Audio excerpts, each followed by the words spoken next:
முன்னாள் தேசிய செயலாளரும் நமது வெற்றி வேட்பாளருமான திரு ஹெச் ராஜா அவர்கள் காரைக்குடி அருகே 30க்கும் மேற்பட்ட கிராமங்களில் தீவிர பிரச்சாரத்தில் ஈடுபட்டுள்ளார்.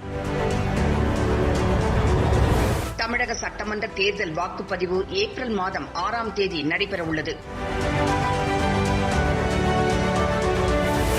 இதையடுத்து அதிமுக மற்றும் அதன் கூட்டணி கட்சியான பாஜக தீவிர தேர்தல் பிரச்சாரத்தில் ஈடுபட்டுள்ளது. இந்நிலையில் காரைக்குடி தொகுதியில் முன்னாள் தேசிய செயலாளரும் நமது வெற்றி வேட்பாளருமான திரு ஹெச் ராஜா அவர்கள் வாக்கு சேகரிப்பில் ஈடுபட்டார். பனம்பட்டியில் பிரச்சாரம் செய்தபோது அங்கிருந்த பெண்கள் தங்கள் பகுதியில் உள்ள மதுக்கடையை அகற்றுமாறு கூறி கண்ணீர் விட்டனர்.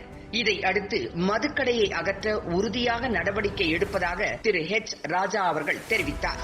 வீடு இல்லாதவர்கள் யாரும் இருக்கக்கூடாது என்பதற்காக பிரதமரின் அனைவருக்கும் வீடு திட்டத்தில் தமிழகத்தில் 12 லட்சம் வீடுகள் கட்டிக் கொடுக்கப்பட்டுள்ளன என்றும் பெண்கள் கௌரவமாக இருக்க நாடு முழுவதும் 11 கோடி கழிப்பறைகள் கட்டிக் கொடுக்கப்பட்டுள்ளன என்றும் தெரிவித்தார். விறகு அடுப்பில் சமைப்பதால் புற்றுநோய் உருவாகும் என்பதற்காகத்தான் சமையல் எரிவாயு இணைப்பு கொடுக்கப்பட்டுள்ளதாகவும் பெண்களின் ஆரோக்கியத்தை காப்பதில் பிரதமரும் முதல்வரும் முனைப்பாக உள்ளனர் என்றும் அவர் தெரிவித்தார்.